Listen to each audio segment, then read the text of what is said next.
Hello friends. OMC company के बारे में कुछ चीज़ें डिस्कस करनी है, इसलिए ये वीडियो बनाया है।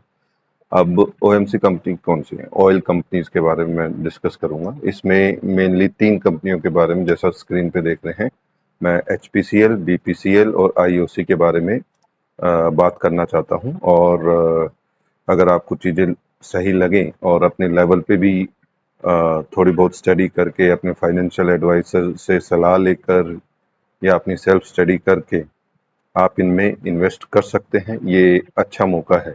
अब किन लोगों को इसमें इन्वेस्ट करना चाहिए? मेरे अकॉर्डिंगली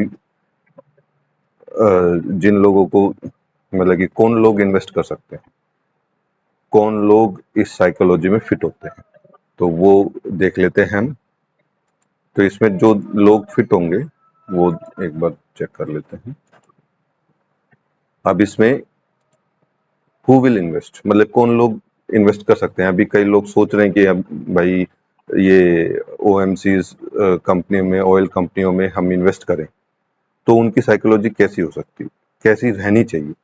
पहली बात, जो लोग ये सोच के इन्वेस्ट करना चाह रहे हैं कि भाई प्रेजेंट गवर्नमेंट ही पावर में आएगी और प्रेजेंट गवर्नमेंट पावर में आते ही मार्केट ऊपर जाएगी, राइट? मार्केट ऊपर जाएगी और प्रेजेंट गवर्नमेंट आएगी। और ये भी सोच रहे हैं अगर इन दोनों में से कुछ भी नहीं होता है, मार्केट रिवर्स हो जाती है, तो हम लोग 2 से 3 साल तक होल्ड कर लेंगे और जब तक हमारा फेवरेबल रिजल्ट नहीं मिलता, मतलब कि हमें प्रॉफिट नहीं मिलता, तब तक हम होल्ड करेंगे 2 से 3 साल तक। अगर ये तीनों चीजों से आप अवेयर हो तो आपको इसमें इन्वेस्ट करना चाहिए। अभी एक और पॉइंट है जो मैं बताना चाहता हूं। अगर मतलब कि पहली दोनों चीजें नहीं होती हैं, राइट? गवर्नमेंट नहीं आती है, प्रेजेंट गवर्नमेंट, और मार्केट ऊपर नहीं होता है, तो भी आपको कुछ बेनिफिट्स मिलेंगे होल्ड करने के। सिर्फ स्टॉक में बने रहने के लिए भी आपको कुछ प्रॉफिट मिलेंगे। उनमें से क्या है? एचपीसीएल के बारे में देख लेते हैं। एचपीसीएल ने बोनस इशू किया है 1:2 का, जिसकी रिकॉर्ड डेट 21 जून है। मतलब कि 21 जून से पहले अगर आप एचपीसीएल के शेयर खरीदते हैं और 21 जून के बाद तक बने रहते हैं, तो आपको 1:2 का बोनस मिलेगा। मतलब कि हर 2 शेयर पे आपको 1 शेयर कंपनी देगी। मान लो आपके पास 10 शेयर हैं एचपीसीएल के, तो 21 जून के बाद आपके डीमेट अकाउंट में वो शेयर 15 हो जाएंगे। मतलब कि 5 शेयर कंपनी और अपनी तरफ से देगी। साथ में ये डिविडेंड है, जिसकी रिकॉर्ड डेट 9 अगस्त है, और कंपनी 16.5 रुपीज पर शेयर देगी। मतलब कि 1 शेयर पे 16 रुपए, 16.5 रुपए देगी। तो इसमें अगर आप सिर्फ होल्ड कर रहे हो, मतलब कि मार्केट आपके फेवर में, आपने जो सोचा कि उसके अगेंस्ट में चली गई, तो भी आपको ये चीजें मिलने वाली। बीपीसीएल 1:1 का बोनस मिलेगा। मतलब कि 10 शेयर हैं तो 10 शेयर आपको अलग से कंपनी देगी अगर आप 22 जून तक इन बीपीसीएल के शेयर्स में बने रहते हो। और साथ में डिविडेंड भी देगी। डिविडेंड की अभी रिकॉर्ड डेट आई नहीं है, ठीक है। अब आ जाते हैं आईओसी। आईओसी ने 7 रुपए का डिविडेंड अनाउंस कर रखा है। तो ये सब उसमें जब आप होल्ड करोगे जब मार्केट ऊपर नहीं जाएगा या आपको फेवरेबल रिजल्ट नहीं आ रहे हैं, ठीक है। अगर पहली दोनों चीजें हो जाती हैं, पहली दोनों चीजें कि मार्केट, मतलब कि प्रेजेंट गवर्नमेंट भी आ गई और मार्केट ऊपर भी चला गया, तो आपको 10-12% 5-10 दिन में, 15 दिन में मिलता है, तो आप उसको लेके साइड हो सकते हैं और ये बोनस और डिविडेंड को अवॉइड कर सकते हैं, ठीक है। ये तो उस केस में बता रहा हूँ कि इन्वेस्ट करने में आपको कोई नुकसान नहीं होगा। होल्ड भी करना पड़ा तो भी कुछ इनकम आएगी, बेनिफिट ही होने वाला है, ठीक है। और बाकी आप अपना पर्सनल लेवल पे देख सकते हैं। अब इसके चार्ट्स और देख लेते हैं हम, इन तीनों के, एचपीसीएल, बीपीसीएल और आईओसी। और चार्ट पे भी ये फेवरेबल लग रहे हैं। और आज मंडे है, तो मंडे को ही अगर पॉसिबल है, आपको लगता है तो मंडे को ही एंट्री बना सकते हैं और आराम से इलेक्शन रिजल्ट्स के बाद तक रुक सकते हैं। ये हिंदुस्तान पेट्रोलियम का चार्ट है। आप इसमें देखेंगे मैंने कुछ ट्रेंड लाइन बनाई हुई है, तो ये इस ट्रेंड लाइन के ऊपर ही मूव हो रहा है। ये एक और खास बात है हिंदुस्तान पेट्रोलियम और ये जितने भी ओएमसी 3 मैं जो शेयर कर रहा हूँ, इनमें खास बात ये है कि इस लेवल पे ये फरवरी के आसपास 1 फरवरी 2 फरवरी को सबने ब्रेकआउट दिया यहाँ और ब्रेकआउट देके एक हाई बनाया और उसके बाद अब इस ट्रेंड लाइन के बीच में या एक रेंज के बीच में ये कंसोलिडेट हो रहे हैं, राइट। अभी इस ये यहाँ पे सपोर्ट लेकर एक्चुअली यहाँ से मूव आया था, तो यहाँ इसने अभी मार्च में यहाँ सपोर्ट लेकर ये वापस ऊपर गया और अब इसने एक ट्रेंड लाइन का फॉलो बना लिया है। तो एंट्री हमारी अब आज मार्केट कहाँ खुलेगी मंडे को, मतलब कि तो वो देखना होगा, लेकिन यहाँ एंट्री सही है और आराम से होल्ड करने के लिए भी अगर सब पॉजिटिव होता है तो मार्केट इसको ब्रेक करते हुए ऊपर आराम से हमें 10 से 15% का रिटर्न आराम से मिल सकता है। जो भी हम लोग ये सोच रहे हैं कि ओएमसी में मूव आएगा और अगर भाई ये मूव नहीं आना होता, एक और खास बात है कि इनके रिजल्ट्स भी आ लिए, ये तीनों ओएमसीज के रिजल्ट आ लिए हैं। इसका रिजल्ट तो 8-9 के आसपास आया था, तो ये गिरा है और मार्केट भी गिरी है, तो जितना गिरना चाहिए था उस हिसाब से कोई खास गिरावट नहीं आई है और ये इसी रेंज में कंसोलिडेट हो रहा है।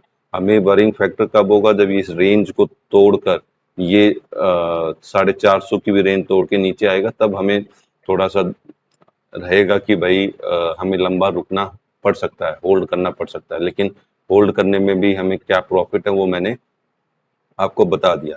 अगर हम अपने जो हमने मूव के बारे में सोचा है, अगर वो मूव आ जाता है तो हम 10 से 15 दिन में आराम से इन तीनों स्टॉक से निकल सकते हैं। तो अमाउंट कितना लगाना है वो आप देख लीजिए। तो तीनों सारी चीजें मैंने इसमें डिस्कस कर ली हैं।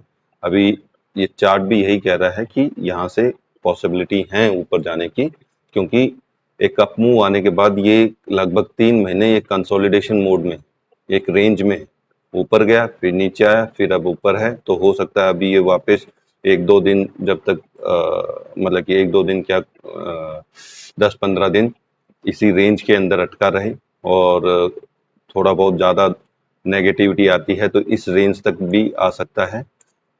ठीक है, इस रेंज से नीचे जाना बहुत मुश्किल है और क्योंकि मैं पॉजिटिव हूँ इन सब चीज़ों में, इन स्टॉक्स को लेके, तो ऊपर ही जाएगा तो हम आराम से होल्ड कर सकते हैं। ठीक है, ये हो गया हिंदुस्तान पेट्रोलियम। लगभग सेम सिनेरियो बाकी स्टॉक्स में भी है, उनके भी मैं एक बार चार्ट दिखा देता हूं।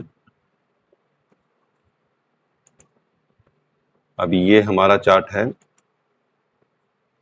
बीपीसीएल का, राइट। बीपीसीएल में भी ये ट्रेंड लाइन है, इस ट्रेंड लाइन को छूते हुए, और ये एक बड़ी कैंडल है, ये भी देखिए 5 फरवरी और ये 2 फरवरी के आसपास इस कैंडल में ब्रेकआउट आया और इसने भी लगभग बीपीसीएल ने भी वही हाई बना रखा है।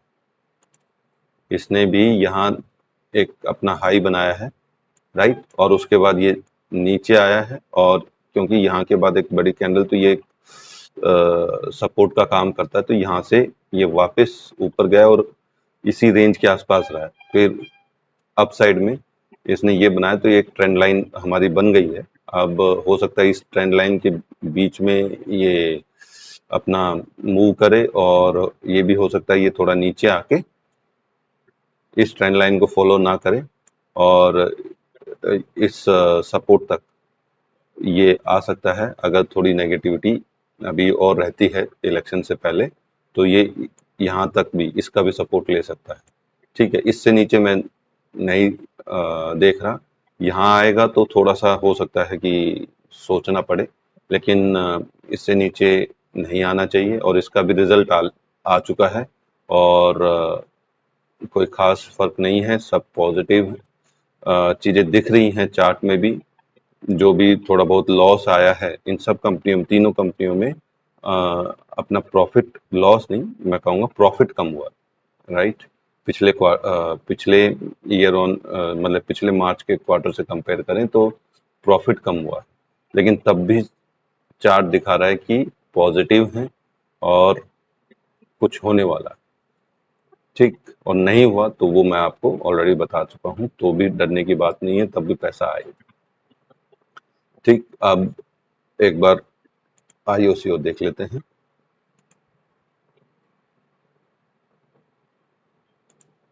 ये आईओसी है, राइट। आईओसी का ये सपोर्ट है।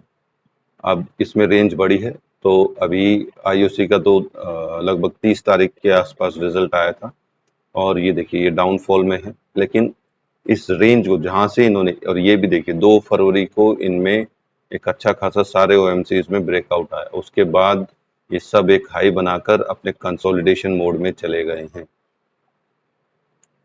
ठीक है। ये सब कंसोलिडेशन मोड में चले गए हैं, और फरवरी, मार्च, अप्रैल, मई ये कंसोलिडेट ही हो रहे हैं। अब ये न्यूज़ का वेट कर रहे हैं।